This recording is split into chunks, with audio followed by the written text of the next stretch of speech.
Mga kapatid, matagal-tagal na rin na hindi ako nakakapag-vlog ng ganito na ini-interview natin yung may-ari ng sasakyan. Ngayon yung may-ari ng sasakyan, ang trabaho niya magtinda ng gamot.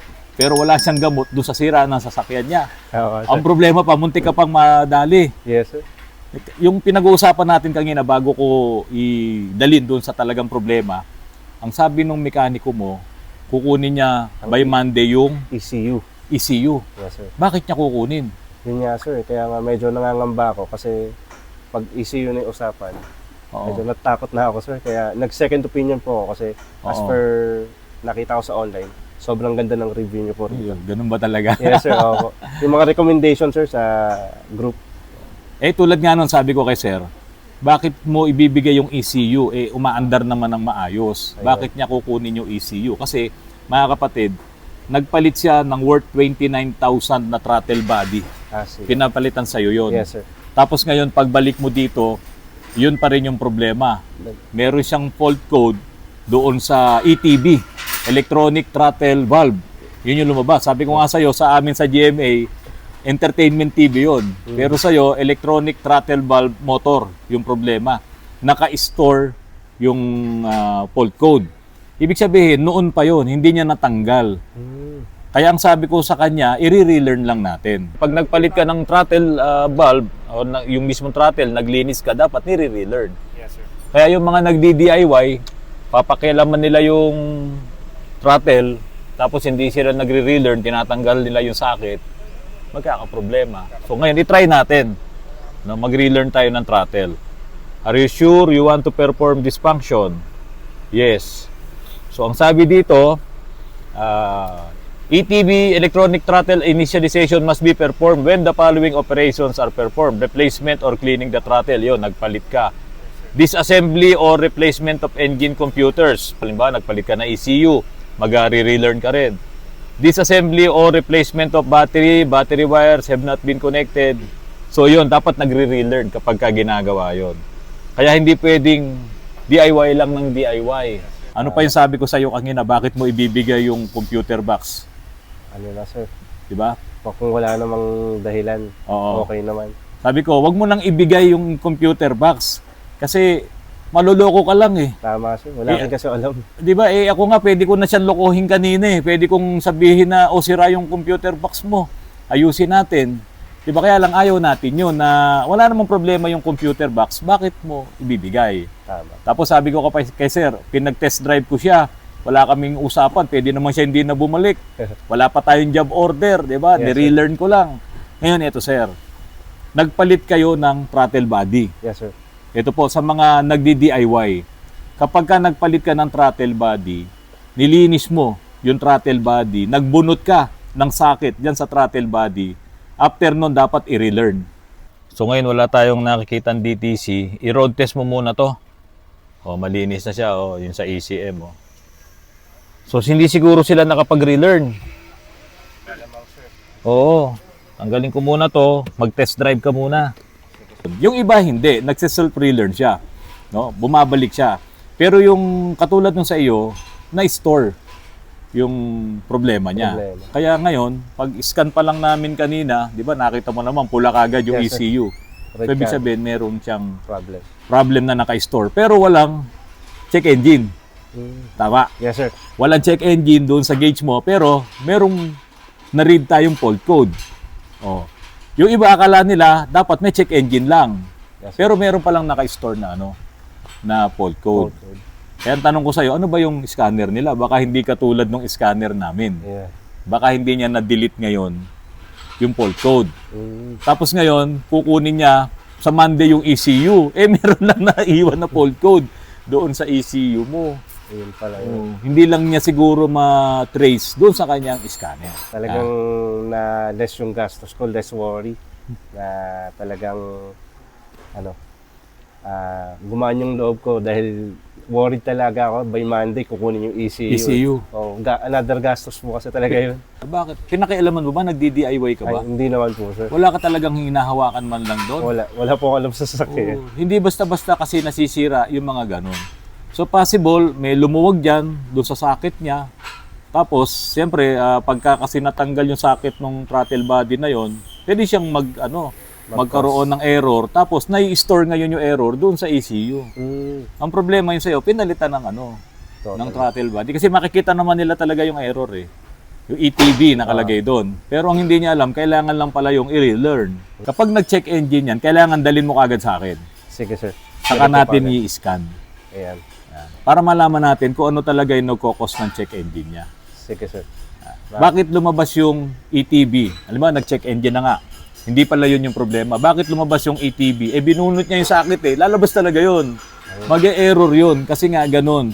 Bago mo i-relearn, kailangan tatanungin ka nung scanner eh. Tinanggal mo ba yung throttle body? Tinanggal mo ba yung sakit? Nagpalit ba kayo ng computer box? Yun yung binabasa ko kanina, di ba? O sinabi niya yun eh. O kung ginawa mo yan, o sige, magre-relearn tayo.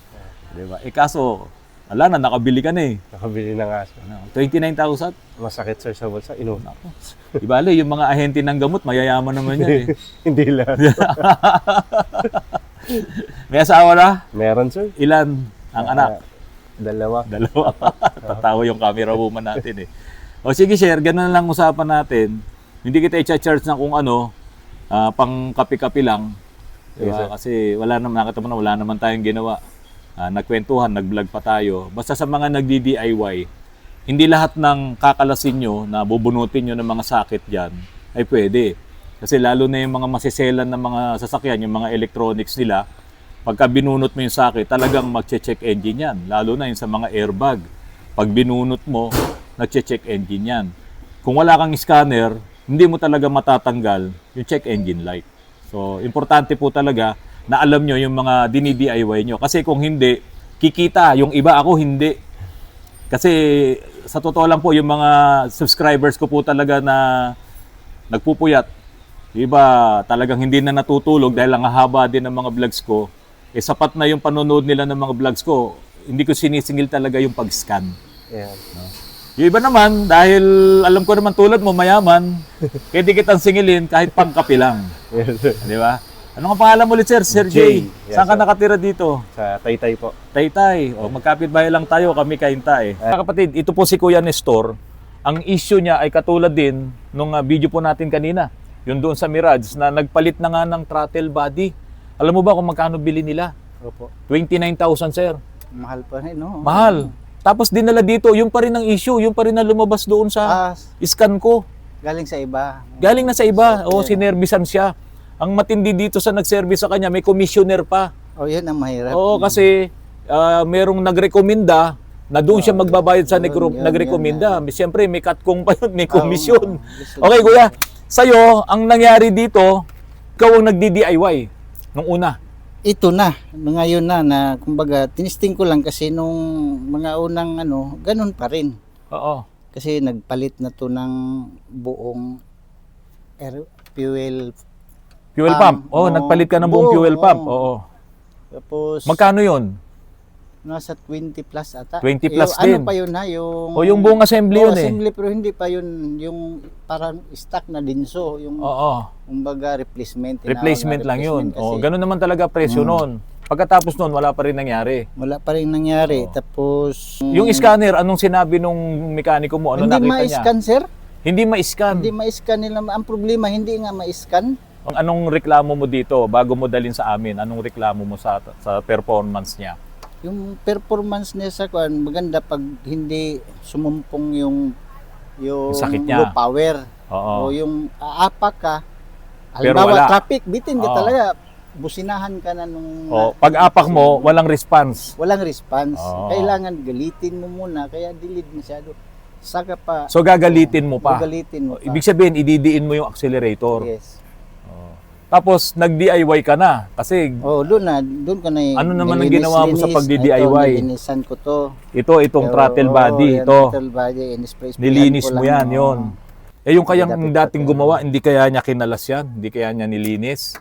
Hindi naman siguro kasi yung dati inisprehan, pinaandar lang to dito Oo. lang tapos binumbahan lang ng Kasi ang lumalabas din sa scan namin dito, ang may problema naman sa'yo ay throttle body. opo. Kaya nga, nung nakaraang araw, bibili sana tayo ng brand new na throttle body. Opo. Kaso, nung kinausap natin yung supplier, walang warranty. Ay, Di ba? Mahirap. Oo. Oo, mahirap kung walang warranty. Siyempre, electronics yan. Pag naikabit mo yan, wala nang sulian yun. Wala na sulian. Oh, tinry ko na rin i-relearn to. Ito naman, ayaw talagang mag-relearn yung kanyang throttle body. Yun at yun pa rin yung lumalabas, yung issue niya. Ang recommendation ko sana sa inyo, iiwan nyo talaga to. Oo, Pero ibalik nyo na lang ng Monday. Kasi wala naman tayong trabaho bukas. Para maro-road test natin habang nakakabit yung scanner, malaman natin kung ano yung problema. Doon nga sa gumawa sa inyo, magkano yung fuel pump? 20. Mahigit yun, mga 22 ata. Ang mahal nun, 20 mil na mahigit. Wala naman nangyari. Hindi na i-eksakto kung ano yung papalitan talagang pyesa. Hindi ko nga tinapon yung stock pa niya kasi Oo. duda ko. Ilan na ba tinakbo nito? Ano lang, mga 150. 150 na matagal na rin. rin to, mag 9 years na rin to. Marami-rami na rin pala ang tinakbo. No? Inano ko yung gas papunta dito, balikan 1,000, 500. Tumakaw siya ngayon. Mahal po ang gas ngayon eh. Oo. Mahal kasi yung gas. Pero tumakaw. Hindi, baka nanibago lang kayo kasi biro mo 90 pesos ang gas eh. Balikan. Hindi, tumaas po, Pero tumaas hanggang kasi ang dito. presyo. Nadoble po kasi ang halaga ng gas ngayon talaga. Nanibago ka lang sa presyo. Baka hindi naman sa makina. Wag mo na sisihin to.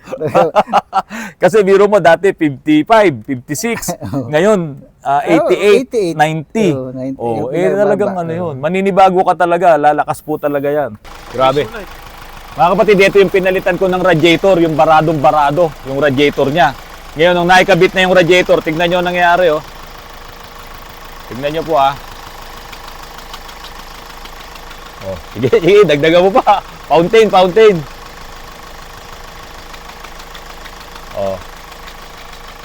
Wala na po. So kapag kaganyan ang kondisyon, top overhaul na po yan. Isa pa sa nakita namin, merong hose pala na nasira dito, doon sa ilalim, no? Oo. So ito, maganda naman yung andar ng makina, pero dahil sa overheat, sigurado na warp ang cylinder head nito, kaya wala na. Top overhaul na po ito. Isang malaking trabaho na naman. Ito sa ilalim, nakita to? Pero alam mo ito, kaya nangyari to, yung radiator mo kasi barado eh. Halos wala ng tubig na pumapasok sa radiator mo, wala ng coolant. Lakas usok na sa loob to eh. Usok na yan Blow by sa radiator. Lakas Hindi talaga titino. 4 na injectors pina-rebuild. Tapos inayos ang DPF. Tapos pinalitan ng DPF sensor. Kaso wala na talaga dahil sa tindi ng mga overheat nito. Ito na po yung nangyari. Si Kuya Tony, marami na kaming ginawa dito. Ito yung kotse na ilang beses tayo nag-change oil dahil puro sludge. 3 yata. Sobrang dami ng sludge po nito. After nung maayos namin yon, yung transmission naman. Ano ba nangyari sa transmission nito? Transmission, nung napun ako nung pagkagaling dito noon, nagpalit tayo ng ATF noon di ba? Pagka umaga, cold start, ini-start ko, inilagay mo sa drive, Wala. ayaw niya mag-forward. Oo. Pero yung reverse meron. Yung reverse, Pero painitin mo ng konti yung makina, gumagana naman, nagpo-forward naman. Pag uminit na. Pag uminit na. Tulad nga po ng sinasabi ko palagi sa vlog ko, ang ATF kasi pag umiinit, umi-expand yan. Ngayon yung mga O-rings din, yung mga goma, yung mga rubber seals po sa loob ng transmission, pag uminit, umi-expand. Kaya nasisil niya. Pag hindi kasi nag-seal, sisingaw talaga yung pressure. Tapos nung naayos na namin ang transmission nito, yun namang transmission support, ito na, wasak-wasak na rin. Kaya ito talaga, dumagdag to doon sa gastos. Hindi ba nagkikreate din ng ingay ito? Pwede din po kasi pagka wala ito, yung vibration malakas din. May vibration. So nagpalit din ng transmission support. Ngayon, sabi ni Kuya nung nakaraan linggo, pwede bang unahin na to? Bakit ba gusto mo unahin tong mayari? Kasi ginagamit namin diesel. Diesel. Ang mahal ng fuel diesel. Napakamahal ng diesel medyo no? mas mababa ng konti ang presyo ng gasolina ngayon. Compare sa diesel. So ngayon, tutupad naman yung wish nyo. Yan, magagamit nyo na ngayon to. Kaya lang, magtataas na naman daw yata ng ilang piso. O kaya dapat mag-full tank kayo ngayon. Naka-full tank naman yan. Naka-full tank po yan. Naka-full tank yan. Sige po, Kuya. Diyan sa refill, 87. Mas okay. mura. Kaya balik ko na to, Kuya. At enjoy po, parang bago ngayong manakbo yan, malakas talaga yan, mabilis yan. 1 year warranty, pag may naramdaman kayo, okay, ibalik sige, nyo lang po sige. dito. Okay. Yun po ang warranty natin sa ating mga automatic transmission. Mga kapatid, maayos na po ang pintura nitong Toyota Altis. Ito po yung kotse ni Sargento. Kaya lang, naibenta ko na po ito doon sa anak naman ng classmate ko na ministro po, destinado. Diyan po sa ibang bansa, sa USA. So, makakarating na po ito doon sa anak niya, diyan sa Central, para magamit na po. Ministro din po yung anak ni Samuel Bela Cruz na nakadestino po sa USA. So, ito na, maayos na, napinturahan na namin. No? Pwede nang kumuha ng student license yung anak mo. Dapat meron siyang lisensya. Pero ipagmamaneho daw muna ng kanyang Tito June Bela Cruz kapag siya ay mangangasiwa. Sige. Sige. Pinatiga agad. Okay mga kapatid, luman-luma na yung Pajero na to. Junk po ito nung dumating sa amin, nahukay pa sa baul. Pero ngayon, maayos na po siyang umandar. Mga kapatid, sa sobrang taas ng presyo ng gasolina at diesel, dapat palaging kondisyon ng inyong mga sasakyan. Kasi po, para kayong nagsasayang ng gasolina, maging ng diesel, kung hindi niya na gagamit ng maayos ng inyong sasakyan. Dapat matipid. Kung hindi matipid, lugi po kayo. Maraming salamat mga kapatid sa patuloy na pagtangkilik nyo po sa aking channel. At kung hindi pa po kayo nakasubscribe, pakisubscribe po ang aking channel, pakilikes at pakishare po ang mga videos po ni Autorans. Maraming salamat, magandang hapon po sa inyong lahat.